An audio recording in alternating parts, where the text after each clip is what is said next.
Hello everyone, I'm Saket Bajpayee, Director of Prayas Physics Classes, Dehradun.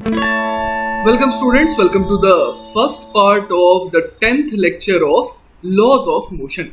बच्चों इस lecture में basically हम लोग डायनेमिक्स ऑफ सर्कुलर मोशन समझने वाले हैं. तो चलिए रिवाइज कर लेते हैं पहले थोड़ा सा यूनिफॉर्म सर्कुलर मोशन. तो बच्चों uniform circular motion I hope कि आपको याद होगा. उसमें ये होता था कि जो स्पीड है वो कांस्टेंट होती थी और वेलोसिटी तो चेंज हो रही होती थी क्योंकि डायरेक्शन लगातार चेंज होती है. साथ ही साथ हम लोगों ने ये भी देखा था कि यूनिफॉर्म सर्कुलर मोशन जब परफॉर्म होता है तो उस केस में पार्टिकल को हमेशा एक सेंट्रिपिटल एक्सेलरेशन की रिक्वायरमेंट होती है ना. तो उसके पास एक सेंट्रिपिटल एक्सेलरेशन होता है और सेंट्रिपिटल का मतलब होता है डायरेक्टेड टुवर्ड्स द सेंटर और उसकी वैल्यू कितनी आती है v²/r where v is the speed and r is the radius. तो देखिए बच्चों यहाँ पर मैंने एक एग्जांपल दिखाने की कोशिश करी है. ये कार है जिसकी वेलोसिटी वेक्टर आप देख पा रहे हैं कि किस तरीके से टेंजेंशियल डायरेक्शन में है. ये एक सर्कुलर ट्रैक पे घूम रही है और ये ट्रैक जो है वो बिल्कुल हॉरिजॉन्टल है और सर्कुलर है. तो आप देखिए कि अगर ये यूनिफॉर्म सर्कुलर मोशन कर रही है मतलब कि इसकी स्पीड मान लीजिए हमेशा कांस्टेंट है तो इसके पास टेंजेंशियल एक्सेलरेशन तो नहीं होगा, सिर्फ इसके पास क्या होगा सेंट्रिपिटल एक्सेलरेशन. और अब हम लोगों ने ये पढ़ रखा है कि अगर एक्सेलरेशन चाहिए तो उसके लिए फोर्स की रिक्वायरमेंट होगी. ठीक है, तो अब देखिए यहाँ पर कि ये जो कार है जो हॉरिजॉन्टली सर्कुलर ट्रैक के लॉन्ग मोशन कर रही है तो उस पर कौन कौन से फोर्सेस एक्ट कर सकते हैं. एक तो एक्ट कर सकता है इस पर नॉर्मल रिएक्शन जो परपेंडिकुलर टू द ग्राउंड होगा. एक और फोर्स लग सकता है mg जो again perpendicular to the ground होगा. तो अगर सेंटर जो कि यहाँ पर है उसकी तरफ अगर कोई फोर्स हो सकता है तो इकलौता फोर्स हो सकता है वो है फोर्स ऑफ फ्रिक्शन. तो बेसिकली हम लोग ये समझ रहे हैं कि इस केस में जो सेंट्रिपिटल एक्सेलरेशन प्रोवाइड कराने वाला फोर्स हो सकता है ना वो सिर्फ और सिर्फ कौन सा है, फोर्स ऑफ फ्रिक्शन. मतलब कि ये जो फोर्स ऑफ फ्रिक्शन है इसकी डायरेक्शन किधर को होगी, टुवर्ड्स द सेंटर. तो देखिए वही बातें यहां पर लिखी है कि while the car moves in the circular arc, it is in uniform circular motion. That is, it has an acceleration that is directed towards the center of the circle. अब न्यूटन सेकेंड लॉ से हम लोग क्या कह सकते हैं कि a force must cause this acceleration, है ना. बिना फोर्स के एक्सेलरेशन तो संभव नहीं है. Moreover, the force must also be directed towards the center of the circle, है ना. तो फोर्स की भी डायरेक्शन होनी चाहिए टुवर्ड्स द सेंटर. ऐसा क्यों? क्योंकि जो फोर्स वेक्टर होता है उसी के डायरेक्शन में क्या होता है, एक्सेलरेशन वेक्टर भी. तो इसीलिए हम लोग कह सकते हैं कि thus it is a centripetal force, मतलब एक ऐसा फोर्स जिसकी डायरेक्शन किधर है, सेंटर की तरफ, है ना. Where the adjective indicates the direction. Centripetal का मतलब क्या हो गया, ये जो डायरेक्शन है फोर्स की वो कैसी है, टुवर्ड्स द सेंटर. जैसे कि इस एग्जाम्पल में हम लोग देख पा रहे हैं कि ये जो सेंट्रिपिटल फोर्स है उसका रोल कौन प्ले कर रहा है, फ्रिक्शन फोर्स प्ले कर रहा है. ठीक है, और उसी की वजह से टर्न लेना पॉसिबल है. इसीलिए आप देखते होंगे कि जब आप मान लीजिए साइकिल चला रहे हो या बाइक चला रहे हो तो अचानक से आपको अगर एक टर्न लेना होता है और ग्राउंड स्लिपरी होता है तो आप उतने ईजिली टर्न नहीं ले पाते. हो सकता है आप स्किड करके गिर भी जाए. उसका रीजन यही है कि आपको फ्रिक्शन फोर्स जो है वो क्या हेल्प करता है, टर्न लेने में. तो फ्रिक्शन फोर्स कम हो जाता है अगर वहां पर बारिश हो रखी हो या वहां पर सैंड हो. ठीक है, note again that a centripetal force is not a new kind of force, है ना. जैसे कि हम लोग जानते हैं कि फोर्स जो है उसकी डायरेक्शन कुछ भी हो सकती है, जैसे upward force, downward force, leftward force, rightward force. उसी तरह सेंट्रिपिटल फोर्स ये कोई नए वेराइटी का फोर्स नहीं है. कोई भी फोर्स जो सेंटर की तरफ लग रहा है उसको हम लोग क्या नाम दे देंगे, centripetal force. The name merely indicates the direction of the force. In fact it can be a frictional force, a gravitational force, a force from car wall और अ स्ट्रिंग.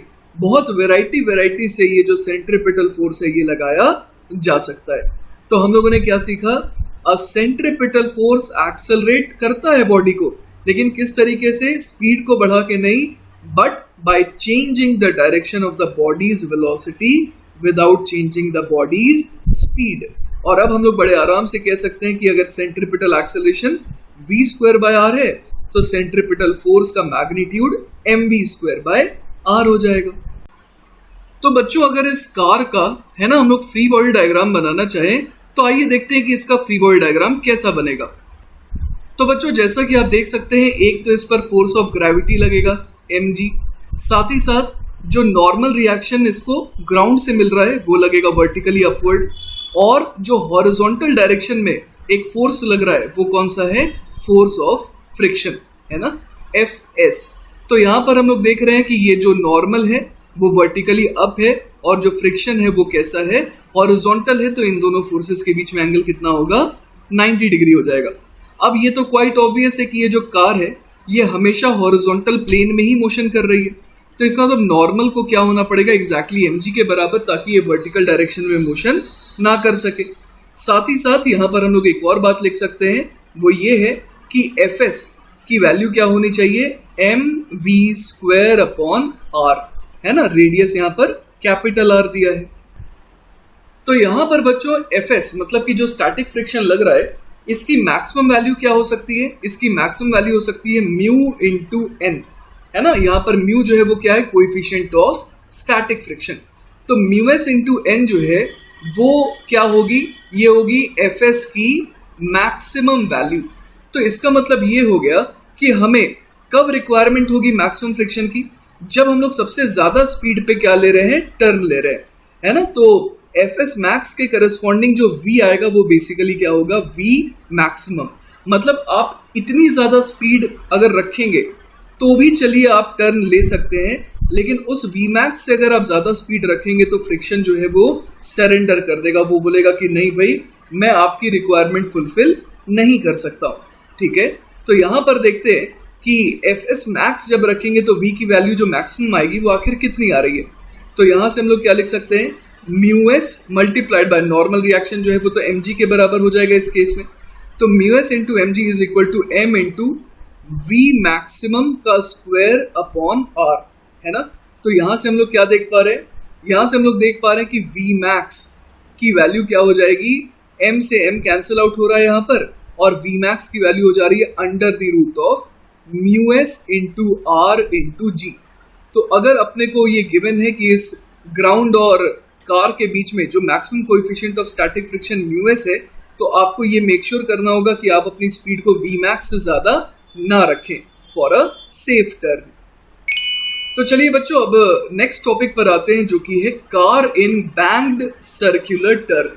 तो आप इस डायग्राम को देख करके ये चीज तो समझ पा रहे होंगे कि कुछ तो फर्क है इस डायग्राम में और पिछले डायग्राम में, और वो क्या फर्क है, फर्क ये है कि कार जो है अब फ्लैट हॉरिजॉन्टल सरफेस पर नहीं है, अब वो थोड़ा सा टिल्टेड लग रही है, क्योंकि बेसिकली वो जो टर्निंग है ना उसे बैंक्ड कर दिया गया है।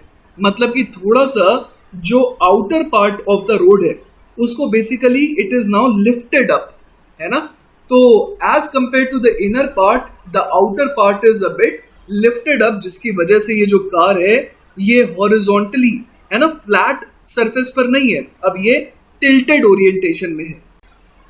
तो बच्चों जिस कार को अभी हम लोगों ने देखा उसका थोड़ा सा एग्जैजरेटेड वर्जन यहाँ पर बना करके देखते हैं, है ना। तो जैसे यहाँ पर कार है वो थीटा एंगल से टिल्टेड ऐसी लग रही है ना।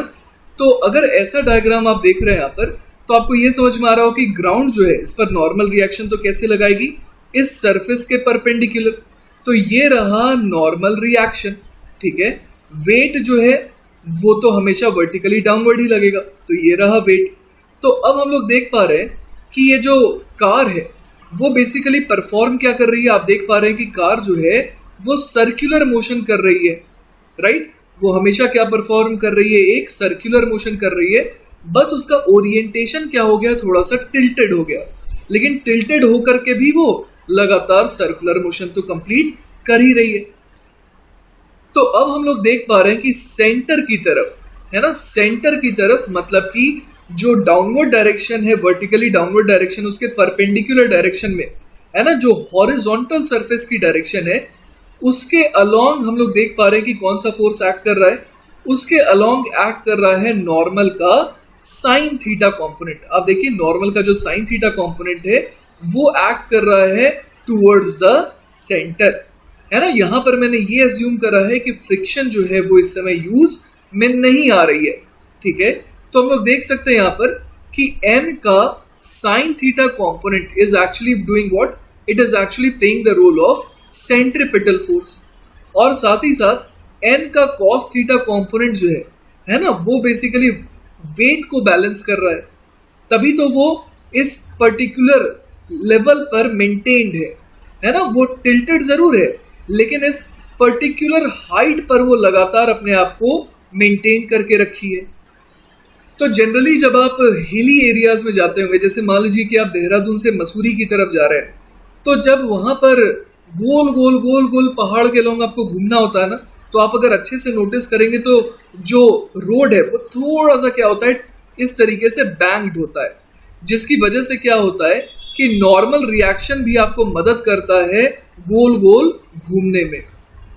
और बच्चों ये वाला जो केस हमने लिया है, इसमें हमने ये देखा कि फ्रिक्शन अगर ना हो, है ना, या फ्रिक्शन को हम लोग नहीं यूज करना चाह रहे हो, तो सिर्फ नॉर्मल भी जो है ना, नॉर्मल भी जो है वो क्या करवा सकता है, सर्कुलर टर्न लेने में हेल्प करवा सकता है। क्योंकि आप देखिए यहाँ पर कि अगर मैं देखूं यहाँ पर डिवाइड करके, तो यहां से क्या आ जाएगा, tan of theta is equal to F C upon W, एक तो ये आ जाएगा। तो यहां से एफ सी की वैल्यू क्या हो गई, एफ सी की वैल्यू हो जाएगी जो बेसिकली सेंट्रीपिटल फोर्स है, वो हो जाएगा M V square upon radius, later से की रेडियस आर है, और नीचे क्या है, वेट, जो कि हो जाएगा एम जी। तो m से m देखिए कैंसल आउट हो गया, तो यहां से v की वैल्यू क्या आ गई, v की वैल्यू आ गई under the root of R G tan of theta. तो अगर आप इस पर्टिकुलर स्पीड पर, है ना, अगर एग्जैक्टली इस स्पीड पर अगर आप टर्न लेने वाले हैं, तो आपको फ्रिक्शन की रिक्वायरमेंट नहीं पड़ेगी, अकेले नॉर्मल रिएक्शन जो है वो सफिशिएंट होगा आपको सेंट्रीपिटल फोर्स जो रिक्वायर्ड है वो प्रोवाइड करवाने के लिए। तो बच्चों देखिए वही सारी बातें यहाँ लिखी है, the slope of the road helps you negotiate the curve, है ना। हम लोग देख पा रहे हैं कि थीटा के बड़े होने से क्या हो रहा है कि v जो है वो ज्यादा हो सकता है, तो ज्यादा v पर भी आप क्या कर सकते हैं, आराम से टर्न ले सकते हैं, क्योंकि थीटा जो है वो अगर बड़ा होगा तो tan inverse v square by r जी भी क्या होगा, बड़ा होगा, है ना। tan थीटा की यही तो प्रॉपर्टी होती है कि as theta increases tan theta also increases, और ये हम लोग कब की बात कर रहे हैं, ऑब्वियस है कि थीटा जो है वो कैसा रहेगा, यहाँ पर एक्यूट रहेगा। The slope of the road helps you negotiate the curve, the greater the angle theta the faster you can take the curve. Race tracks आपने देखा होगा, खासतौर पे ऐसी चीजें रेस ट्रैक्स में बहुत ज्यादा होती है। Race tracks for bikes as well as cars for example often have steeply banked curves. अब ये इंपॉर्टेंट बहुत है, ये जो पॉइंट है कि in an ideally banked curve the angle theta is such that you can negotiate the curve at a certain speed without the aid of friction between the tires and the road। मतलब theta जो है ना, ideally किस तरीके से होता है, such that कि आप किसी पर्टिकुलर स्पीड पर जो है बिना फ्रिक्शन की रिक्वायरमेंट के टर्न ले सके, है ना, जो केस अभी अभी हम लोगों ने डिस्कस भी करा था, ठीक है। तो उस केस में क्या होता है कि जैसे मान लीजिए बारिश भी हो रखी हो, तो भी आप एक पर्टिकुलर स्पीड पर आराम से क्या कर सकते हैं, टर्न ले सकते हैं। तो वो बहुत सेफ्टी के पर्पज से इंपॉर्टेंट है ना, क्योंकि आप कभी अगर देहरादून से मसूरी की तरफ जाएंगे बाइक से, तो आप ये चीज समझ सकते हैं कि अगर आपने ज्यादा स्पीड पे टर्न लेने की कोशिश करी, तो शायद उसके बाद कभी भी आपको मौका नहीं मिलेगा टर्न ले पाने का, है ना। This expression can be understood by considering how theta depends on v and r, है ना। थीटा बराबर tan inverse v square by r g है। A large theta is obtained for a large v and a small r, that is roads must be steeply bank for high speeds, है ना। अगर high speed पे जाना है तो banking जो है वो और ज्यादा स्टीप होना चाहिए, और क्योंकि ज्यादा थीटा होगा तो ज्यादा स्पीड अलाउ कर सकता है। And sharp curves, friction helps. अब फ्रिक्शन का भी रोल हम लोग देखने वाले हैं, क्योंकि आप किसी एक पर्टिकुलर स्पीड पर तो हमेशा नहीं टर्न लेंगे ना, हो सकता है कि आपकी स्पीड जो है वो थोड़ी ज्यादा हो सकता है आपकी स्पीड कम हो, तो उन केसेस में जो है फ्रिक्शन हेल्प करता है। आइए देखेंगे अभी कैसे।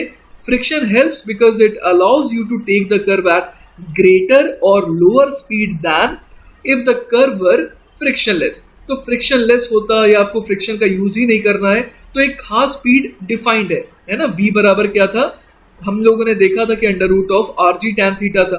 पर अगर फ्रिक्शन की मदद लेंगे तो आप हो सकता है उससे थोड़ी ज्यादा स्पीड पे भी जा सकते हैं और उससे कम स्पीड पे भी आप जा सकते हैं, फ्रिक्शन आपकी देखभाल करेगा। Note that theta does not depend on the mass of the vehicle. तो चाहे कार हो, चाहे बाइक हो, चाहे ट्रक हो, सबको ये बैंकिंग जो है इक्वली हेल्प करेगी। बच्चों सिर्फ रोड पर ही नहीं, ये जो बैंकिंग का फिनोमेना है ना, वो बेसिकली एरोप्लेन्स के साथ भी होता है। जैसे कि यहाँ देखिए लिखा है, airplanes also make turns by banking the lift force due to the force of the air. जैसे जमीन पर नॉर्मल रिएक्शन मिलता है ना, वैसे ही एयर में क्या मिलता है, इन्हें लिफ्ट फोर्स मिलता है because of the force of the air on the wing. Act at right angles to the wing, ठीक है। तो ये वाला जो फोर्स है ये परपेंडिकुलर टू द विंग हो गया। उसके अलावा यहाँ पर वेट दे ही रखा है ना, ये जो एरोप्लेन है इसे फोर्स ऑफ ग्रेविटी तो खींचेगी। साथ ही साथ when the airplane banks, the pilot is obtaining greater lift than necessary for level flight. The vertical component of lift balances the airplane's weight and the horizontal component accelerates the plane. तो basically ये जो force लग रहा है air की वजह से, उसका जो ऊपर वाला कंपोनेंट है ना, उसका जो cos थीटा कंपोनेंट है वो बेसिकली वेट को बैलेंस कर देता है, और जो हॉरिजॉन्टल कंपोनेंट है इस एयर के द्वारा लगने वाले फोर्स का, वो क्या करता है इसे बेसिकली एक्सेलरेट करने में मदद करता है। और कैसा एक्सेलरेशन प्रोवाइड करता है ये, सेंट्रीपिटल एक्सेलरेशन।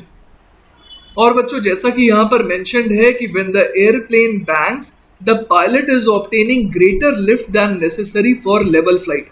उसको एक लेवल में फ्लाई करना है, तो ये जो L वेक्टर है ना, ये बेसिकली ज्यादा है एज कंपेयर टू वेट। तो होता क्या है कि इस L का जो cos थीटा कंपोनेंट है वो बेसिकली क्या हो जाता है, W के बराबर हो सकता है ना, क्योंकि L अगर ज्यादा है तो L का cos थीटा एटलीस्ट W के तो बराबर किया जा सकता है। तो ऐसे किसी एंगल पर जब ये उड़ने की कोशिश करता है तो तब क्या होता है, तब बेसिकली ये होता है कि अपने लेवल को मेंटेन करके टर्न ले सकता है। क्लियर है ये बात? चलिए बच्चों, तो नेक्स्ट सवाल करते हैं और इस सवाल के थ्रू हम लोग फ्रिक्शन का रोल एक्चुअली समझेंगे। तो सवाल है, a turn of radius capital R is banked for the vehicles going at a speed v. If the coefficient of static friction between the road and the tire is μs, what are the possible speeds of a vehicle so that it neither slips down nor skids up? तो चलिए बच्चों, इस diagram की मदद से हम लोग समझने की कोशिश करते हैं कि बेसिकली सवाल की रिक्वायरमेंट क्या है। बेसिकली सवाल ये चाहता है कि क्या वो स्पीड का रेंज हो सकता है सच दैट कि vehicle neither slips down nor skids up. ठीक है, तो हम लोग पहले तो ये इमेजिन कर सकते हैं कि कार जो है किस तरीके से घूम रही है ना, वो इस पर्टिकुलर हाइट पर, इसकी जो ये लेट अस से कि ये हाइट है, इस पर्टिकुलर हाइट पर ये आराम से क्या कर रही है, सर्कुलर मोशन कर रही है। ऑल्दो वो टिल्टेड है लेकिन उसकी हाइट जो है उसमें कोई भी चेंज नहीं आ रहा है। तो पहले अभी तक हम लोगों ने क्या देखा था कि सिर्फ अगर हम लोग नॉर्मल की वजह से, है ना, सिर्फ नॉर्मल की वजह से हम लोग देखें कि वो किस तरीके से सर्कुलर मोशन कर सकता है, तो वो हम लोगों ने देख रखा है कि n sin theta basically play करने लगता है रोल किसका, सेंट्रीपिटल फोर्स का, और n cos थीटा वेट को बैलेंस करता है। लेकिन अब हमें क्या चाहिए कि अगर मान लीजिए हम उस स्पीड पर नहीं जाए, उस एग्जैक्ट स्पीड पर तो जा भी नहीं सकते हैं ना, इतना तो एक्यूरेसी हमारे में होता नहीं है कि एग्जैक्टली इतने ही स्पीड पर गाड़ी चलेगी, है ना। तो हम लोग क्या कर सकते हैं, हो सकता है हमारी स्पीड कम हो और हो सकता है हमारी स्पीड ज्यादा हो। तो मैं चाहता हूं सबसे पहले आप ये इमेजिन करिए कि अगर आपकी स्पीड बहुत कम हुई तो क्या होगा, आप नीचे की तरफ इस तरीके से डाउन द इंक्लाइन सरकते हुए गिर सकते हैं। और अगर आपकी स्पीड बहुत ज्यादा हुई तो आप आउटवर्ड डायरेक्शन में स्किड करते हुए बाहर की तरफ, है ना, बाहर की तरफ आप फेंका सकते हैं, है ना। यही तो हम लोग कहते हैं कि you will get thrown away, है ना। तो बच्चों जैसा कि मैंने आपको बताया था कि आप मान लीजिए कि देहरादून से, है ना, देहरादून से आप जा रहे हैं कहाँ, मसूरी के पहाड़ पर। तो आप चाहते हैं कि ऊपर मसूरी में जाकर के आप क्या करें, मैगी खाएं, है ना, यही तो अपना मोटिव होता है। तो जब आप इस तरीके से रास्ते पर जाते हैं तो मैंने आपको बताया था कि जैसे ये ए पॉइंट है और ये बी पॉइंट है रास्ते का, तो वही मैंने रास्ते को दिखाया कि वो थोड़ा सा आउटवर्ड डायरेक्शन में क्या होता है, थोड़ा सा ऊपर उठा हुआ रहता है, और इसी फिनोमेना को हम लोग कहते हैं बैंकिंग ऑफ रोड्स।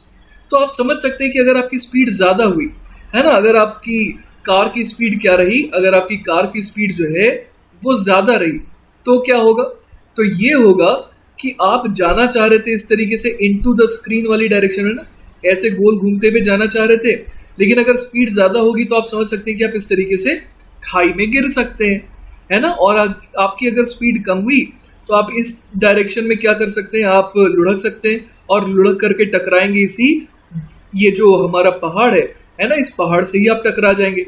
तो आप ये इमेजिन कर लीजिए सबसे पहले तो कि अगर आपकी स्पीड कम रहेगी तो आप पहाड़ से टकराएंगे, और अगर आपकी स्पीड ज़्यादा रहेगी तो आप इस तरीके से खाई में गिर जाएंगे।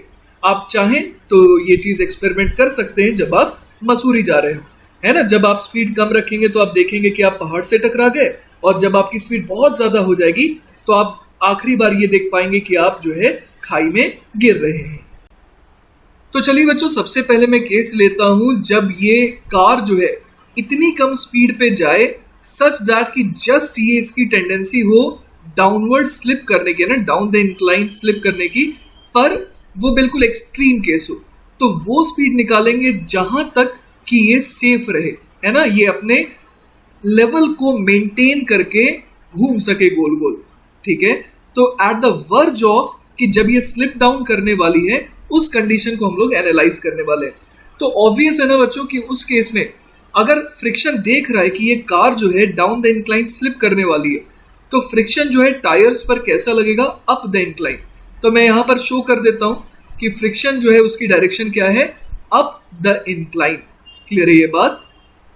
तो देखिए बच्चों, यहाँ पर हम लोग क्या बोल सकते हैं कि ये जो कार है ना, ये जो कार है वो बेसिकली अपने हाइट को तो मेंटेन करके चल रहा है ना, इस हाइट से तो वो ना कम कर रहा है अपने हाइट को, ना ज्यादा कर रहा है, इस हाइट पर चल रहा है। तो हम लोग यहाँ पर ये लिख सकते हैं कि वर्टिकल डायरेक्शन में नेट फोर्सेस का सम क्या होने वाला है, वो होने वाला है 0, ठीक है। तो अब हम लोग यहाँ पर लिख सकते हैं, एक तो नीचे की तरफ कौन सा फोर्स लग रहा है, वेट जो कि है mg, उसको बैलेंस कौन कर रहा है, देखिए एक तो n का cos थीटा कॉम्पोनेंट कर रहा है, और साथ ही साथ आप देख सकते हैं कि नॉर्मल और फ्रिक्शन में 90 डिग्री है, तो बेसिकली फ्रिक्शन का कौन सा कॉम्पोनेंट ऊपर एक्ट करने लगा, फ्रिक्शन का साइन थीटा कॉम्पोनेंट जो है वो वर्टिकली अप एक्ट कर रहा है, ठीक है। इसके अलावा हम लोग ये देख पा रहे हैं कि अब जो है towards the centre net force कितना हो जाएगा। आप देखिए कि n का साइन थीटा कॉम्पोनेंट तो सेंटर की तरफ है, पर सेंटर से अवे की डायरेक्शन में फ्रिक्शन का कौन सा कॉम्पोनेंट आ गया, f cos थीटा। तो we should write n sin theta minus f cos theta. ये बेसिकली रोल प्ले करेगा किसका, m v square upon r का, जहां पर r क्या है, r वो सर्कल है ना, जिस पाथ पे ये एक्चुअली घूम रहा है गोल गोल। तो ये देखिए बच्चों, बस मैंने आपको मदद करने के लिए एक डायग्राम दिखा दिया कि किस तरीके से अगर मैं कार को एक पॉइंट एज्यूम करूँ ना, तो ये पॉइंट किस तरीके से इसी हाइट को मेंटेन करते हुए एक सर्कुलर पाथ में घूम रहा है। तो अब बच्चों, आप जैसा कि जानते हैं हम लोग कब की बात कर रहे हैं कि जस्ट जो है ना, अब कार की टेंडेंसी हो रही है नीचे की तरफ खिसकने की, है ना। अगर स्पीड और जरा भी कम हुई, एकदम जरा भी कम हुई, अगर स्पीड थोड़ी सी भी कम हुई तो ये अब नीचे की तरफ स्लाइड कर जाएगा। तो उस समय फ्रिक्शन जो है अपने चरम पर होगा, है ना। ये जो फ्रिक्शन है, जो स्टैटिक फ्रिक्शन है, उसकी मैक्सिमम वैल्यू अब यहाँ पर यूज हो रही होगी, जिसे हम लोग क्या कहते हैं, लिमिटिंग फ्रिक्शन। और हमें पता है कि लिमिटिंग फ्रिक्शन की वैल्यू कितनी होती है, एफ लिमिटिंग होता है म्यू इंटू एन। यहाँ पर म्यू कौन सा है, म्यू स्टैटिक, ठीक है। तो चलिए इन तीनों, है ना, इन तीनों इक्वेशंस का इस्तेमाल करके अब हम लोग क्या निकालेंगे, वो v की वैल्यू। और जो v की वैल्यू यहां से आएगी वो बेसिकली क्या कहलाएगी, v की मिनिमम वैल्यू, ठीक है। तो चलिए सॉल्व करके देखते हैं। तो बच्चों, सॉल्व करने के लिए सबसे पहला काम ये करते हैं कि फ्रिक्शन की वैल्यू को, है ना, यहाँ पर और साथ ही साथ यहाँ पर, है ना, हम लोग भर देते हैं कितना, म्यू इंटू एन। तो ये देखिए बच्चों, मैंने रिप्लेस कर दिया है फ्रिक्शन को म्यू इंटू एन से, और मेरे पास अब ये दोनों इक्वेशन आ गई। अब मुझे v मिनिमम निकालना है, तो एक काम करते हैं, ये जो पहली वाली इक्वेशन है ना, ये जो पहली इक्वेशन है, इसमें से n निकाल करके नीचे वाली इक्वेशन में पुट कर देते हैं। तो यहाँ से n कितना आ जाएगा, n बेसिकली आ जाएगा mg divided by cos of theta plus mu times sine of theta. अब इस n को यहाँ पर और यहाँ पर पुट करके देखते हैं कि क्या बन जाएगा अपने पास। तो देखिए यहाँ से आ जाएगा mg sine theta divided by cos of theta plus mu times sine of theta minus mu times cos of theta multiplied by mg upon cos of theta plus mu times sine theta. और ये किसके बराबर आ जाएगा, mv minimum square divided by r। तो यहाँ देखिए बच्चों m तो कैंसिल आउट हो जा रहा है ना, m देखिए कैंसिल आउट हो गया और v मिनिमम है ना, v मिनिमम कितना आ जा रहा है स्ट्रेट अवे, ये आ जा रहा है r इंटू जी, ये तो कॉमन आ गया और साथ ही साथ क्या आ जाएगा sine theta minus mu times cos of theta और whole divided by cos of theta plus mu times sine of theta whole की पावर हाफ। तो बच्चों अगर हम लोग न्यूमरेटर और डिनोमिनेटर को है ना अगर कॉस थीटा से डिवाइड कर देंगे तो देखिए अपने पास क्या बन जाएगा, यहां पर आ जाएगा v minimum is equal to R G, तो एज इट इज रहेगा। यहां पर आ जाएगा 1 माइनस, हमने कॉस थीटा से डिवाइड करा है ना, तो बेसिकली यहां पर आ जाएगा साइन अपॉन कॉस जो कि हो जाएगा tan of theta minus mu है ना, और डिनोमिनेटर में क्या आ जाएगा, डिनोमिनेटर में आ जाएगा 1 plus mu times tan of theta और इस पूरे की पावर क्या रख देंगे, हाफ। तो बच्चों ये आ गया हमारे पहले पार्ट का जवाब जिसमें हमारे को मिनिमम स्पीड निकालनी थी। और यहाँ पर अगर आप डेटा पुट कर देंगे जो दिया हुआ है, जो कि बड़ी बात नहीं है निकालना, वो आ जाएगा 14.7 किलोमीटर्स पर आवर के बराबर। तो बच्चों अब आ जाते हैं सवाल के दूसरे पार्ट में जिसमें क्या बोला है कि it should not skid up. तो हम लोग समझ सकते हैं कि इसकी टेंडेंसी बाहर जाने की है ना, पहाड़ से कूद करके खाई में गिरने की है। तो इसे रोकने के लिए फ्रिक्शन जो है वो अब हेल्प करेगा। और टायर्स पर फ्रिक्शन किस डायरेक्शन में लगेगा, वो लगेगा डाउन द इंक्लाइन डायरेक्शन में। तो चलिए इस कार को पार्टिकल मानते हुए हम लोग इस तरीके से यहाँ पर फोर्स ऑफ फ्रिक्शन दिखा देते हैं ना। तो यहाँ पर मैं 90 डिग्री दिखा देता हूँ एंगल, नॉर्मल और फ्रिक्शन के बीच में एंगल कितना रहेगा, 90 डिग्री रहेगा। क्लियर है। तो बच्चों इस बार हम लोग क्या इक्वेशन लिख सकते हैं, अगर y के अलोंग लिखें तो n cos थीटा लग रहा है अपवर्ड डायरेक्शन में और डाउनवर्ड डायरेक्शन में क्या लग रहा है, mg तो लग ही रहा है, साथ ही साथ फ्रिक्शन का साइन थीटा कंपोनेंट भी लग रहा है। तो I should right plus f sign theta. तो ये एक इक्वेशन हो गई। इसके अलावा सेंट्रीपिटल फोर्स जो है वो कौन प्रोवाइड कर रहा है इसे, वो प्रोवाइड कर रहा है n का साइन थीटा कंपोनेंट और इस बार फ्रिक्शन सपोर्ट कर रहा है। तो प्लस f cos थीटा, ये दोनों मिल करके अब क्या कर रहे हैं, इसे सेंट्रीपिटल फोर्स प्रोवाइड कर रहे हैं। दोनों को मिलना क्यों पड़ रहा है, क्योंकि स्पीड बहुत ज्यादा है। तो दोनों मिल करके कोशिश कर रहे हैं बेचारे कि आपको रिक्वायर्ड सेंट्रीपिटल फोर्स प्रोवाइड कर सकें। तो देखिए नेचर कितने हद तक जा करके आपको हेल्प करना चाहता है। तो I should write this as mv square upon r। अब हम लोग एक्सट्रीम केस की बात करें, जब ये कार जो है ऑलमोस्ट वर्ज ऑफ स्लिपिंग पर है ना, आखिरी बार ये इक्विलिब्रियम में, तो यहाँ पर v को क्या लिखेंगे, v बन जाएगा v मैक्स और f बन जाएगा f मैक्स, है ना। हम लोग समझ पा रहे हैं यहाँ पर लिमिटिंग फ्रिक्शन यूज होने वाला है।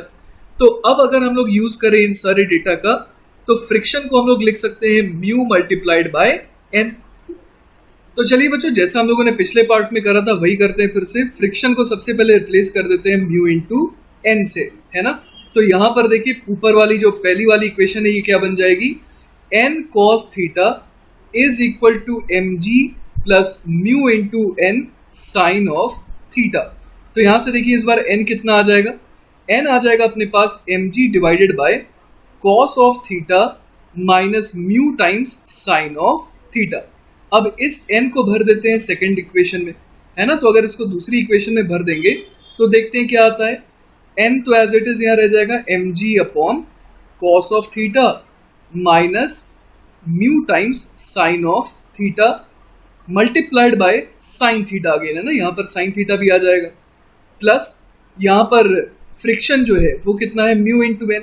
तो यहाँ पर लिख देते हैं हम लोग mu multiplied by mg whole divided by cos of theta minus mu times sine of theta, और साथ ही साथ यहाँ पर एक कॉस थीटा भी आएगा क्योंकि यहाँ एफ कॉस थीटा है, is equal to M B square upon R. अब हमें ये समझ में आ रहा है कि यहाँ से जो v आएगा वो कैसा आएगा, v मैक्सिमम आएगा। तो आप देखिए यहाँ पर कि m तो कैंसिल आउट हो जा रहा है जैसा पिछले पार्ट में भी हुआ था, और यहाँ से v मैक्स की वैल्यू कितनी आ जाएगी, ये आ जा रही है r इंटू जी, ये तो कॉमन आ जाएगा, और साथ में ऊपर क्या आ जाएगा, sine theta plus mu times cos of theta whole divided by cos theta minus mu times sine of theta, और इस पूरे की पावर क्या कर देंगे हम लोग, पूरे की पावर कर देंगे हाफ। और अगर इसे और फर्दर सिंप्लीफाई करना है तो v मैक्स को हम लोग और क्या लिख सकते हैं, न्यूमरेटर को और डिनोमिनेटर को cos थीटा से डिवाइड कर देते हैं, तो ये बन जाएगा r into G multiplied by tan of theta plus mu whole divided by, ये क्या बन जाएगा, ये बन जाएगा 1 minus mu tan of theta, है ना, और इस पूरे की पावर क्या हो जाएगी, हाफ। और यही हो जाएगा बच्चों हमारे सेकंड पार्ट का भी जवाब कि v की मैक्सिमम वैल्यू ये रहेगी, और अगर आप डेटा इसमें पुट करेंगे तो v मैक्स की वैल्यू आ जाएगी लगभग 54 किलोमीटर्स पर आवर। ऑलराइट, तो बच्चों इस सवाल में हम लोगों ने क्या सीखा कि अगर फ्रिक्शन जो है वो हेल्प कर रहा है तो जो ड्राइवर है ना, वो कार को ड्राइव कर सकता है किस रेंज ऑफ स्पीड्स में, v मिनिमम से लेकर के v मैक्सिमम तक, है ना, इस रेंज में वो अगर स्पीड को रखेगा तो वो आराम से जो है टर्न ले सकता है। चलिए बच्चों, तो नेक्स्ट सवाल देखते हैं। अगला सवाल है, a hemispherical ball of radius capital R is rotated about its axis of symmetry which is kept vertical. A small block is kept in the bowl at a position where the radius makes an angle theta with the vertical. The block rotates with the bowl without any slipping. The friction coefficient between the bowl surface and the block is mu. Find the range of angular speed for which the block will not slip. तो देखिए बच्चों, basically यहाँ पर ये कह रहा है कि एक हेमिस्फेरिकल कटोरा है ना, ये बोल जो है ये कटोरा है, तो ये घूम रहा है about its axis of symmetry जो कि वर्टिकल है ना, ये ब्लू वाली लाइन जो है इसकी एक्सिस ऑफ सिमेट्री है। अब यहाँ पर एक स्मॉल ब्लॉक रखा है ना, जो कि कहाँ पर है, जो कि एक ऐसे लोकेशन पर है सच दैट की radius makes an angle theta with the vertical. तो ये देखिए बच्चों, मैंने यहाँ पर वो लोकेशन दिखा दी है कि वर्टिकल के साथ ये जो रेडियस है वो थीटा एंगल किस तरीके से बना रहा है। ठीक है, अब the block rotates with the बोल विदाउट एनी स्लिपिंग, मतलब कि ये जो बोल है ये क्या कर रहा है, ये घूम रहा है about this axis, let us से कि एंगुलर स्पीड ओमेगा है। तो अब अगर ब्लॉक और कटोरे के बीच में कोई स्लिपिंग नहीं होनी चाहिए, तो इसका मतलब ये है कि ब्लॉक भी जो है उसको भी सेम इसी एंगुलर स्पीड से क्या करना चाहिए, गोल गोल घूमना चाहिए। तो बच्चों समझने लायक बात ये है यहाँ पर कि ब्लॉक जिस सर्कल में घूमेगा वो सर्कल ये रहा और उसका सेंटर यहाँ पर है। क्लियर है बात? तो अगर हम लोग ये कह रहे हैं कि हेमिस्फेरिकल बॉल का रेडियस कैपिटल आर है, तो जिस सर्कुलर पाथ में ये ब्लॉक घूम रहा है उसका रेडियस कितना हो जाएगा, that will be R sine theta. तो एक चीज देखिए बच्चों यहाँ पर कि अगर मैं इस जगह पर एक टेंजेंट ड्रॉ करूंगा, है ना, अगर मैं टेंजेंट ड्रॉ करता हूं तो ये वाला एंगल आइए सोचते हैं कि वो कितना आ जाएगा। तो वो निकालने के लिए हम लोग काम करते हैं, उस डायग्राम को थोड़ा यहाँ पर एग्जैजरेट करके बनाते हैं, है ना, और यहाँ पर हम लोग देख पा रहे हैं कि ये जो रेडियस है ये वर्टिकल के साथ एंगल बना रहा है थीटा। तो इसका मतलब ये हो गया कि ये एंगल भी थीटा है, अगर ये एंगल थीटा तो इस एंगल को भी थीटा होना पड़ेगा, तो दैट मीन्स कि ये वाला एंगल भी थीटा हो जाएगा। तो अब चलिए बच्चों एक काम करते हैं, इस ब्लॉक का अच्छे से फ्री बॉडी डायग्राम एक बनाते हैं। तो बच्चों यहाँ पर मेरे को ये समझ में आ रहा है कि ब्लॉक पर नेट फोर्स जो है ना, वो टुवर्ड्स द सेंटर लगना चाहिए क्योंकि एक यूनिफॉर्म सर्कुलर मोशन कर रहा है, राइट। ये वर्टिकल डायरेक्शन में भी मोशन नहीं कर रहा, ये सिर्फ क्या कर रहा है, सर्कुलर मोशन कर रहा है। तो हम लोग यहाँ पर देख सकते हैं कि कौन कौन से फोर्सेस इस पर एक्ट करते हुए आपको दिखाई दे रहे हैं। एक तो आपको नजर आ रहा होगा वेट, है ना, फोर्स ऑफ ग्रेविटी तो एक्ट करेगा ही करेगा। इसके अलावा बच्चों नॉर्मल रिएक्शन भी लगेगा क्योंकि यहाँ पर आप समझ रहे हैं कि ये कटोरे से टच में है ना, और उसको प्रेस करना चाह रहा है, तो यहाँ पर हम लोग कह सकते हैं कि एक नॉर्मल रिएक्शन की डायरेक्शन कुछ ऐसी होगी ना, लेट अस से कि ये नॉर्मल रिएक्शन है। अब हमारे से बोला गया range of the angular speed for which the block will not slip. तो बच्चों रेंज पूछ दिया, इसका मतलब क्या हो गया कि फिर से जैसा हम लोगों ने पिछले सवाल में करा था वही दोहराना है फिर से एक बार। एक बार जब स्पीड, एंगुलर स्पीड जब बहुत ज़्यादा होगी तब क्या होगा, इसकी टेंडेंसी होगी अपवर्ड, अप द बॉल क्या करने का, स्लाइड करने का। तो फ्रिक्शन लग रहा होगा नीचे की तरफ, है ना। तो अगर मैं ओमेगा मैक्सिमम का केस लूँ, है ना, तो उस केस में मुझे क्या दिखाना होगा कि फ्रिक्शन की डायरेक्शन क्या है, नीचे की तरफ, है ना। इस तरीके से फ्रिक्शन जो है वो लग रहा है। और हम लोग अब समझ चुके हैं कि ओमेगा मैक्स अगर निकालना है तो एफ को भी क्या होना पड़ेगा, मैक्सिमम होना पड़ेगा। ठीक है, तो अब एक बार हम लोग ये देख लेते हैं कि एंगल्स, है ना, एंगल्स कौन कौन से क्या क्या थे। जैसे कि ये एंगल थीटा था, राइट। अगर ये एंगल थीटा था तो इस एंगल को भी थीटा होना पड़ेगा और ये एंगल भी हो जाएगा थीटा। तो हम लोग क्या क्या इक्वेशन लिख सकते हैं यहाँ पर। एक तो लिख सकते हैं कि वर्टिकल के along net force 0, that means कि n cos theta has to be equal to mg plus f का कौन सा कंपोनेंट, f का साइन ऑफ थीटा। साथ ही साथ हम लोग ये भी कह सकते हैं कि n का साइन थीटा कंपोनेंट प्लस और कौन सा है, फ्रिक्शन का कॉस ऑफ थीटा कंपोनेंट।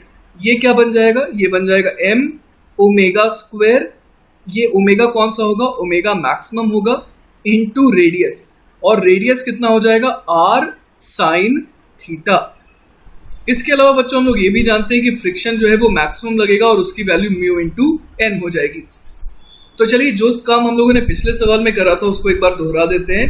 तो यहाँ पर सबसे पहले मैं क्या करूँगा, मैं फ्रिक्शन जहाँ दिख रहा है उसको मैं म्यू इंटू एन लिख देता हूँ और वहाँ से एन की वैल्यू निकाल करके जो नीचे वाली ये जो इक्वेशन है इसमें पुट कर दूंगा। तो यहाँ पर मैं भर देता हूँ, क्या लिख दूंगा, N cos theta is equal to M G plus friction कितना लिख दूं मैं, mu into N into sine of theta. तो यहाँ से देखिए एन की वैल्यू कितनी आ जाएगी, एन की वैल्यू बेसिकली आ जाएगी एम जी डिवाइडेड बाय, कितने से डिवाइड कर दें, यहाँ पर डिवाइड हम लोग कर देंगे इसे cos of theta minus mu times sine of theta, है ना। तो ये अपने पास n आ गया। अब इसको हमें भरना है ऊपर वाली इक्वेशन में, इस इक्वेशन में। तो क्या लिख देंगे हम लोग, n sine theta plus f cos theta is equal to m omega square max r sine theta. तो चलिए इसको पुट करते हैं यहाँ पर, mg sine theta whole divided by cos of theta minus mu times sine of theta plus friction के बदले लिख देंगे म्यू इंटू एन, एन कितना है, एन है mg, तो म्यू mg और साथ में cos थीटा भी है, whole divided by cos of theta minus mu times sine of theta is equal to m omega square की maximum value into r times sine of theta, है ना। तो यहाँ से देखिए अपने पास ओमेगा मैक्सिमम, है ना, इसकी वैल्यू क्या आ जाएगी। तो आप देख सकते हैं कि फिर से m कैंसिल आउट हो गया और क्या आ जाएगा अपने पास, g upon r sine theta मुझे दिख रहा है कि कॉमन आ जा रहा है ना। एक तो ये कॉमन आ जा रहा है, साथ ही साथ न्यूमरेटर में क्या बच जा रहा है, sine of theta plus mu times cos of theta, और डिनोमिनेटर में क्या जा रहा है, cos of theta minus mu times sine of theta, और पूरे की पावर कितना लिख दें, हाफ। तो बच्चों अब जाते हैं हम लोग ओमेगा के मिनिमम वैल्यू को निकालने के लिए। ओमेगा मिनिमम जब होगा तब क्या होगा, अगर बहुत कम ओमेगा रहेगा, है ना, तब ये होगा कि ये ब्लॉक की टेंडेंसी होगी नीचे गिर जाने की, तो फ्रिक्शन जो है वो प्रकट हो जाएगा और वो लगने लगेगा अप द इंक्लाइन कह सकते हैं, क्योंकि इस जगह मैंने क्या मान लिया, छोटा सा एक इंक्लाइन जैसी चीज मान ली है। तो ये अप द इंक्लाइन एक्ट करेगा और यहां से अपने को क्या मिलेगा, ओमेगा की मिनिमम वैल्यू। तो चलिए बच्चों रिवीजन में आपका करा देता हूं। इस बार हम लोग क्या करेंगे, इस बार फ्रिक्शन अप द इंक्लाइन जैसा लग रहा है तो हम लोग क्या लिख देंगे यहाँ पर, वर्टिकल डायरेक्शन के लिए n cos theta plus f sin theta बराबर mg, और साथ ही साथ जो सेंटर की तरफ जो डायरेक्टेड फोर्स है वो कितना हो जाएगा, n sin थीटा, लेकिन उसमें से घटाएंगे कितना, f का cos थीटा कंपोनेंट, और वो क्या बन जाएगा, m ओमेगा स्क्वायर की minimum value into r sin theta. ठीक है, तो अब हमें ये भी पता है कि फ्रिक्शन की वैल्यू क्या लेनी है, फ्रिक्शन की वैल्यू अपने को लेनी है म्यू इंटू एन। ठीक है, तो अब चलिए एक काम करते हैं, यहाँ पर सबसे पहले फ्रिक्शन की वैल्यू को उठा करके यहाँ पुट करते हैं।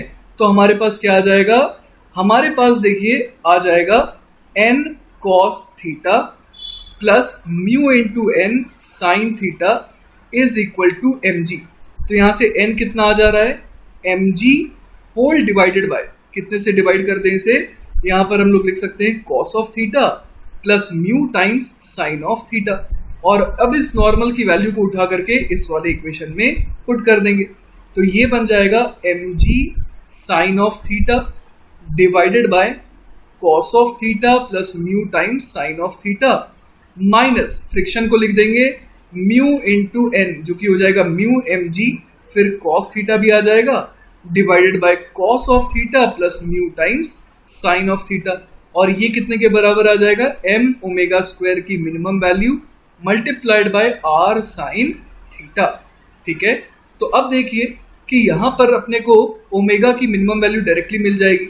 ओमेगा की मिनिमम वैल्यू कितनी आ जाएगी यहाँ से, आप देखिए कि m हर जगह से कैंसिल आउट हो रहा है और क्या आ जाएगा अपने पास g upon r sine theta, ये तो कॉमन आ जाएगा। ठीक है, और उसके बाद क्या आ जाएगा न्यूमरेटर में आ जाएगा sine of theta minus mu cos theta divided by कितने से डिवाइड कर देंगे cos of theta plus mu times sine of theta और पूरे की पावर हाफ। तो ये बच्चों अपने पास क्या आ गई, ये आ गई ओमेगा की कौन सी वैल्यू, ओमेगा की मिनिमम वैल्यू, है ना। इस वैल्यू पर क्या होगा, मिनिमम ओमेगा अगर ये रहेगा तो ये होगा कि स्लिपिंग जो है नहीं होगी between the block and the बोल, और साथ ही साथ हम लोगों ने ओमेगा मैक्स भी निकाल लिया। तो इस रेंज में जब ओमेगा रहेगा तो there won't be any slipping. चलिए बच्चों, तो नेक्स्ट सवाल देखते हैं। अगला सवाल है, a track consists of two circular parts ABC and CDE of equal radius 100 metre and joint smoothly as shown. Each part subtends a right angle at the center. A cycle weighing 100 kg together with the rider travels at a speed of 18 kilometers per hour on the track. और सवाल के तीन part है। पहला part है find the normal contact force by the road on the cycle when it is at B and D. दूसरा part है find the force of friction exerted by the track on the tires when the cycle is at B, C and D. और आखिरी part है find the normal force between the road and the cycle just before and after the cycle crosses C. तो चलिए सवाल को समझने की कोशिश करते हैं कि कहना क्या चाह रहा है सवाल। बेसिकली ये एक ट्रैक है जो दो सर्कुलर पार्ट से कनेक्टेड है, ABC और CDE। इन दोनों ट्रैक्स का रेडियस R दिया हुआ है ना, R की वैल्यू 100 मीटर है, और बहुत ही स्मूथली यहाँ पर ये C पर ये जॉइंट है, और यहाँ पर ये एंगल जो है वो 90 है और यहाँ पर भी एंगल 90 डिग्री दिया हुआ है, और ये जो राइडर है और जो साइकिल है इन दोनों का मिला के वजन 100 किलोग्राम है, और ये दिया हुआ है कि ये कैसा मोशन कर रहा है, हमेशा यूनिफॉर्म मोशन कर रहा है, मतलब इसकी स्पीड जो है वो हमेशा कितनी है 18 किलोमीटर्स पर आवर। तो सबसे पहले हम लोग देखते हैं सवाल का पहला पार्ट जिसमें पूछा गया है कि find the normal contact force by the road on the cycle when it is at B and at D. तो सवाल में बेसिकली दो अलग अलग चीजें पूछी गई है कि जब वो साइक्लिस्ट बी पर होगा तब बताइए कि नॉर्मल रिएक्शन जो है ना वो कितना होगा, और जब ये डी पर आ जाएगा तब भी बताने की नॉर्मल रिएक्शन कितना होगा। तो देखिए सबसे पहले अगर बात करें कि जब साइक्लिस्ट बी पर है तो हम लोग इस पूरे इंसान और साइकिल का मिला करके बनाते हैं फ्री बॉडी डायग्राम। तो हम लोग देख पा रहे हैं कि ये जो सिस्टम है ना, इस पर एक तो फोर्स नीचे की तरफ लग रहा है, फोर्स ऑफ ग्रेविटी mg, है ना। इसके अलावा और कौन सा फोर्स हम लोग दिखा सकते हैं यहाँ पर, इसके अलावा हम लोग दिखा सकते हैं कि नॉर्मल रिएक्शन लगेगा ऊपर की तरफ। ठीक है, तो बेसिकली नॉर्मल और mg लग रहे हैं वर्टिकल डायरेक्शन में। हॉरिजॉन्टल डायरेक्शन में कोई भी फोर्स इस पर इस समय नहीं एक्ट कर सकता है, और उसका रीजन ये है कि अगर कोई फोर्स एक्ट कर सकता है हॉरिजॉन्टल डायरेक्शन में तो वो है फोर्स ऑफ फ्रिक्शन। तो अगर सिर्फ एक फोर्स एक्ट कर रहा है और उसका कुछ मैग्नीट्यूड है तो इसका मतलब ये हो गया कि वो अनबैलेंस्ड है। तो अगर अनबैलेंस्ड फोर्स होगा तो इस समय इसके पास एक टेंजेंशियल एक्सेलरेशन भी आ जाएगा, क्योंकि टेंजेंशियल फोर्स आ जाएगा फोर्स ऑफ फ्रिक्शन। तो ये तो संभव नहीं है क्योंकि सवाल में ही दे रखा है कि ये हमेशा कांस्टेंट स्पीड से जा रहा है। इसका मतलब इसकी टेंजेंशियल एक्सेलरेशन क्या होनी चाहिए, 0 होनी चाहिए। मतलब अगर फ्रिक्शन लगता तो टेंजेंशियल फोर्स की वैल्यू आ जाती, जिसकी वजह से टेंजेंशियल एक्सेलरेशन भी आ जाता, जो कि पॉसिबल नहीं है। इसका मतलब नॉर्मल और mg these are the only two forces that are acting on the system, और हमें पता है कि सेंटर यहां पर है तो रिजल्टेंट जो है सेंटर की तरफ आना चाहिए। तो हम लोग क्या लिख सकते हैं, b के लिए हम लोग लिख सकते हैं mg minus normal has to be equal to mv square upon r। Clear है ये बात। तो यहां से नॉर्मल एट b वो कितना आ जाएगा, वो आ जाएगा mg minus mv square divided by r। अब बच्चों बात करते हैं जब साइक्लिस्ट डी पर है ना। तो यहां पर हम लोग अगर इसका फ्री बॉडी डायग्राम बनाएंगे तो हम लोग दिखा सकते हैं कि नीचे लग रहा है फोर्स ऑफ ग्रेविटी, है ना, mg नीचे लग रहा है, साथ ही साथ नॉर्मल रिएक्शन ऊपर लगेगा और इस बार सेंटर ऊपर की तरफ है। तो इसका मतलब हमें क्या लिखना होगा, n minus mg is equal to क्या हो जाएगा, mv स्क्वायर अपॉन r। तो यहां से इस बार नॉर्मल एट d कितना आ जाएगा, वो आ जाएगा mg plus mv square upon r। अब देखिए सवाल में मास दे रखा है 100 kg और v दे रखा है 18 किलोमीटर पर आवर। तो 18 किलोमीटर पर आवर तो बेसिकली बन जाएगा 5 मीटर पर सेकेंड, है ना। तो इसके अलावा रेडियस दे रखा है 100 मीटर। तो इन सारी चीजों का इस्तेमाल करते हुए हम लोग यहां पर अब वैल्यू निकाल लेते हैं ना। जैसे कि mv स्क्वायर बाय r, इसकी वैल्यू क्या हो जाएगी, मास है 100, v है 5 तो 5 का स्क्वायर डिवाइडेड बाय r जो कि है 100। तो ये तो सिंपली आ गया 25, है ना, 25 हो गया, 25 न्यूटन हो गया। और इसके अलावा हम लोग ये भी देख पा रहे हैं कि mg, है ना, mg की वैल्यू कितनी हो जाएगी, मास 100 है, g 10 है, तो ये जो वैल्यू है ये आ जाएगी 1000 न्यूटन, ठीक है ना। तो हम लोग अब यहां पर अगर nb निकालना चाहें तो हम लोग सिंपली क्या बोल देंगे, nb की वैल्यू हो जाएगी mg माइनस दिस, मतलब 1000 माइनस 25 मतलब 975 न्यूटन, और nd की वैल्यू हो जाएगी इन दोनों का समेशन मतलब 1025 न्यूटन। अब देखिए बच्चों सेकेंड पार्ट में बोला गया है फोर्स ऑफ फ्रिक्शन बताने B, C और D पर। तो B पर हम लोगों ने चर्चा करा कि अगर कोई हॉरिजॉन्टल फोर्स हो सकता है तो वो फ्रिक्शन ही हो सकता है, लेकिन उसको होना नहीं चाहिए क्योंकि टेंजेंशियल फोर्स जो है वो अगर आएगा तो क्या होगा, इसका मोशन यूनिफॉर्म नहीं रहेगा, है ना। इसीलिए जो कहानी B पर है वही कहानी D पर भी होगी।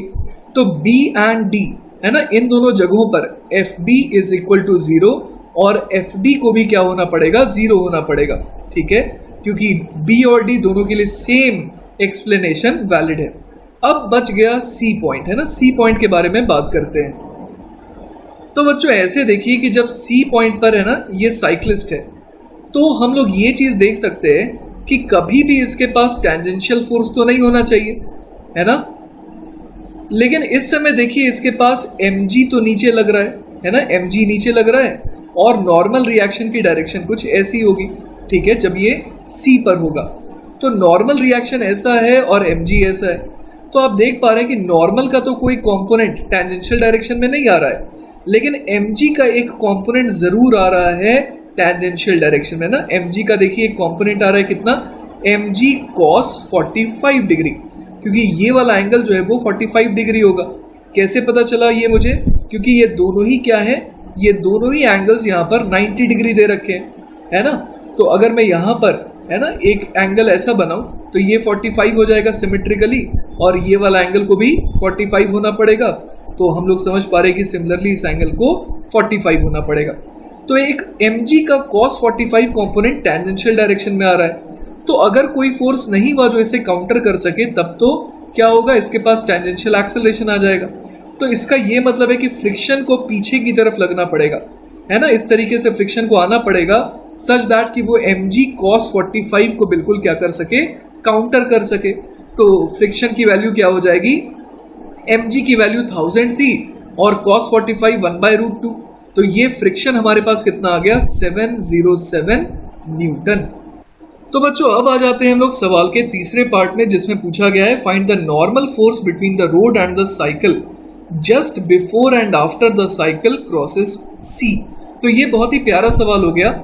एक बार आपको ये मानना है कि ये जो साइक्लिस्ट है ना वो यहाँ पर है ना, ठीक C पॉइंट के पहले है, और एक बार आपको ये मानना है कि ये C पॉइंट के ठीक आगे है। तो बहुत बड़ा फर्क आ जा रहा है इस छोटे से C पॉइंट के आगे या पीछे होने से। आइए मैं आपको एक्सप्लेन करता हूँ कैसे। सबसे पहले बच्चों हम लोग बात करते हैं जब ये साइक्लिस्ट कहाँ पर है, C पॉइंट के ठीक पहले, है ना। तो यहाँ पर जब है mg तो ऐसा ही लगेगा, नॉर्मल तो ऐसा ही लगेगा, है ना। लेकिन अभी ये जिस सर्कल का पार्ट है उसका सेंटर यहाँ पर है, तो रिजल्टेंट फोर्स इधर आना चाहिए, है ना। और ये एंगल 45 है, तो हम लोग क्या लिख सकते हैं यहाँ पर, हम लोग लिख सकते हैं mg cos 45 degree minus n is equal to mv square by r, ठीक है। तो यहाँ से नॉर्मल कितना आ जा रहा है, वो आ जा रहा है mg cos 45 degree minus M V square upon R. Clear है ये बात? तो यहाँ से नॉर्मल कितना आ जा रहा है, एम जी कॉस 45 707, और उसमें से घटाएंगे कितना, M V square by R जो कि 25 था, है ना। तो चलिए इसको कैलकुलेट करके देखते हैं कि नॉर्मल कितना आ रहा है। ये आ रहा है 2752, फिर 70 में से 2 जाएगा 682 न्यूटन, है ना। तो ये हमारे पास कितना आ गया, 682 न्यूटन। तो अब बच्चों बात करते हैं जब ये साइक्लिस्ट जस्ट सी पॉइंट को क्रॉस कराए, तो अभी भी नॉर्मल रिएक्शन की तो डायरेक्शन यही हुई, mg अभी भी नीचे लग रहा है, लेकिन अब ये जिस सर्कुलर पार्ट का है ना हिस्सा है उसका सेंटर यहाँ पर है। तो हम लोग अब क्या लिख सकते हैं, अब लिख सकते हैं n minus M G cos 45 degree is equal to M V square upon R. तो यहाँ से नॉर्मल कितना आ जाएगा, वो आ जाएगा M G cos 45 degree plus M V square by R. तो देखिए कितना फर्क आ गया यहाँ पर, है ना, क्योंकि सेंटर की लोकेशन अलग अलग है। तो नॉर्मल की वैल्यू कितनी आ जा रही है, एम जी कॉस 45 इज 707 और उसमें ऐड कर देंगे 25, तो ये कितना हो जाएगा 12, फिर इधर आ गया 3 और ये तो 7 ही है, तो 732 न्यूटन, है ना। तो सेकंड पार्ट का जवाब क्या आ गया, थर्ड पार्ट के सेकंड पार्ट का जवाब आ गया 732 न्यूटन। चलिए बच्चों एक पार्ट में और ऐड करना चाह रहा था इस सवाल में, जो कि है what should be the minimum friction coefficient between the road and the tire which will ensure that the cyclist can move with constant speed। तो बच्चों सबसे पहले आप मुझे ये बताइए कि कांस्टेंट स्पीड से अगर ये साइक्लिस्ट जाना चाहता है तो उसको क्या रिक्वायरमेंट है, उसको रिक्वायरमेंट है कि एफ टैंजेंशियल, है ना, एफ टैंजेंशियल की वैल्यू क्या होनी चाहिए, हमेशा 0 होनी चाहिए। अब आप किसी भी मोमेंट को ले लीजिए, मान लीजिए इस समय की बात करते हैं, तो इस पर एक फोर्स तो लग रहा है नीचे की तरफ mg और एक फोर्स लग रहा है नॉर्मल, है ना, ये दोनों फोर्सेस तो लग ही रहे। अब आप देखिए कि नॉर्मल जो है वो तो परपेंडिकुलर टू द सरफेस है, लेकिन mg का एक कंपोनेंट आ रहा है टेंजेंशियल डायरेक्शन में, है ना। लेट अस से कि ये एंगल कितना है, लेट अस से कि ये एंगल जो है ये थीटा है। तो आप देखिए कि mg का एक कंपोनेंट आ रहा है mg cos ऑफ थीटा। तो ये टेंजेंशियल कंपोनेंट जो mg का है उसको काउंटर करने के लिए कौन क्रिएट हो रहा है यहाँ पर, कौन प्रकट हो रहा है यहाँ पर, फ्रिक्शन आ जा रहा है। तो फ्रिक्शन बेसिकली हर समय अपनी वैल्यू को एडजस्ट करता जा रहा है सच दैट कि वो mg cos थीटा के बराबर रहे, है ना, जहां पर थीटा क्या है, उस मोमेंट पर angle between the vertical and the tangent, ठीक है। तो फ्रिक्शन हमेशा लगातार क्या होता जा रहा है, चेंज होता जा रहा है। क्लियर है ये बात, सच दैट कि फ्रिक्शन हमेशा किसके बराबर हो, mg cos थीटा के। अब थीटा की बात करते हैं, जब b पर है हम लोग तो हम लोग देख पा रहे हैं कि mg नीचे है, टेंजेंट ऐसा है, तो दोनों के बीच में एंगल 90 डिग्री। तो थीटा जो है वो b पर कितना है, 90 डिग्री, और d पर भी है 90 डिग्री। और थीटा की मिनिमम वैल्यू कहाँ पर आ रही है, c पर आ रही है। इसका मतलब थीटा की जब मिनिमम वैल्यू आएगी तब फ्रिक्शन की क्या आएगी, मैक्सिमम वैल्यू। इसका मतलब फ्रिक्शन की मैक्सिमम वैल्यू जो इस साइकिल को मिल रही है या जो रिक्वायर्ड है वो कितनी है, वो है mg cos 45 डिग्री, मतलब कि 707 न्यूटन। तो अब देखिए बच्चों यहाँ पर जो फ्रिक्शन की रिक्वायरमेंट है वो बेसिकली मैक्सिमम है और वो कितनी है, 707 न्यूटन। अब देखिए नॉर्मल जो है वो c के ठीक पहले 682 न्यूटन था और c के ठीक बाद नॉर्मल की वैल्यू जो है वो 732 न्यूटन हो गई थी। क्लियर है ये बात। तो अब अपने को क्या मेक श्योर करना है, अपने को ये मेक श्योर करना है कि दोनों ही जगहों पर c के ठीक पहले और c के ठीक बाद, है ना, इन दोनों ही जगहों पर जो रिक्वायरमेंट है जो कि 707 न्यूटन की है वो फुलफिल हो सके, है ना। तो लेट अस से कि फ्रिक्शन कोएफिशिएंट मिनिमम म्यू है ना, म्यू जो है वो रिक्वायर्ड मिनिमम फ्रिक्शन कोएफिशिएंट है between the road and the tyre. तो अब आप देखिए कि म्यू इंटू एन, है ना, म्यू मल्टीप्लाइड बाय नॉर्मल, वो क्या होना चाहिए, that should be greater than और इक्वल टू एफ के रिक्वायरमेंट की मैक्सिमम वैल्यू। आप अगर किसी बैंक में जा रहे हैं, अगर आपको चाहिए 10 लाख रुपए, तो आप जब बैंक के पास जाएंगे तो आप ऐसे बैंक के पास जाएंगे ना जिसके पास खुद देने को कम से कम 10 लाख रुपए हो। अगर कोई ऐसा बैंक है जिसके पास खुद ही 8 लाख रुपए है तो आप क्या उस बैंक के पास जाएंगे, नहीं जाएंगे। तो वो बैंक आपकी रिक्वायरमेंट को फुलफिल नहीं कर सकता है। तो वही मैं यहाँ पर कह रहा हूँ कि जो बैंक है वो म्यू इंटू एन है। अब आपकी जो रिक्वायरमेंट है वो 707 न्यूटन है। तो जो रिक्वायरमेंट है उसको फुलफिल ये तभी कर सकता है जब इसके पास खुद कितना हो, एफ मैक्स से ज़्यादा या एटलीस्ट उसके बराबर भी हो तो चलेगा। तो हम लोग यहाँ पर देख सकते हैं कि अगर मैं म्यू की वैल्यू देखूं, है ना, तो म्यू की वैल्यू अगर मैं देखूं यहाँ पर, तो वो अपने को चाहिए जब दोनों केसेस को सेटिस्फाई कर सके, सी के ठीक पहले भी सेटिस्फाई कर दे और सी के ठीक बाद को भी सेटिस्फाई कर दे। तो देखिए म्यू की वैल्यू क्या आ रही है, mu should be greater than F max divided by N. तो अब देखिए यहाँ पर कि एन जो है ना, एन यहाँ पर अलग अलग है लेकिन फ्रिक्शन की रिक्वायरमेंट सेम है। 682 और 732 एन अलग अलग है लेकिन फ्रिक्शन की रिक्वायरमेंट क्या है, दोनों केसेस में सेम है। तो जब हम लोग एन की छोटी वैल्यू यूज करेंगे, है ना, जब एन छोटा वाला होगा तो उस समय म्यू क्या आएगा, म्यू आएगा ज्यादा, है ना। मतलब कि जहां पर एन की वैल्यू 682 न्यूटन है वहां पर आप देखिए कि म्यू की रिक्वायरमेंट क्या हो रही है, ज्यादा। इसका मतलब हम लोग नॉर्मल कौन सा लेंगे, 682 वाला। तो यहां से देखिए म्यू क्या आ जाएगा, mu should be greater than और इक्वल टू 707 डिवाइडेड बाय 682। तो यहां से देखिए म्यू की जो वैल्यू है ना, म्यू की जो मिनिमम वैल्यू है वो बेसिकली आ जाएगी 1.037। अब ये जो वैल्यू है इसके हिसाब से जब नॉर्मल बढ़ भी जा रहा है तब कोई दिक्कत नहीं है, तब तो और आराम से फ्रिक्शन यहाँ पर सफिशिएंट मिल जाएगा। जैसे आप देखिए कि जब नॉर्मल की वैल्यू 732 न्यूटन हो गई तो ऑब्वियस है कि उस समय अवेलेबल फ्रिक्शन कितना हो जाएगा, उस समय अवेलेबल फ्रिक्शन एफ अवेलेबल वो कितना हो जाएगा, म्यू इनटू एन, मतलब 1.037 मल्टीप्लाइड बाय 732 न्यूटन। तो ये तो ऑब्वियस है कि this is greater than 707 Newton. Clear है। तो मतलब जो रिक्वायरमेंट है ना, रिक्वायरमेंट कितने की है, 707 न्यूटन की, उसको ये आराम से फुलफिल कर सकता है। और साथ ही साथ जब नॉर्मल 682 न्यूटन हो गया उस जगह पर भी जो रिक्वायर्ड फ्रिक्शन थी 707 न्यूटन, उसको भी ये फुलफिल कर पा रहा है जस्ट, है ना। उस समय फ्रिक्शन की कौन सी वैल्यू यूज हो रही है, लिमिटिंग फ्रिक्शन। पर खुशी की बात यह है कि जो फ्रिक्शन है वो सफिशिएंट प्रोवाइड हो पा रहा है।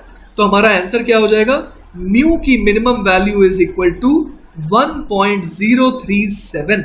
ऑलराइट।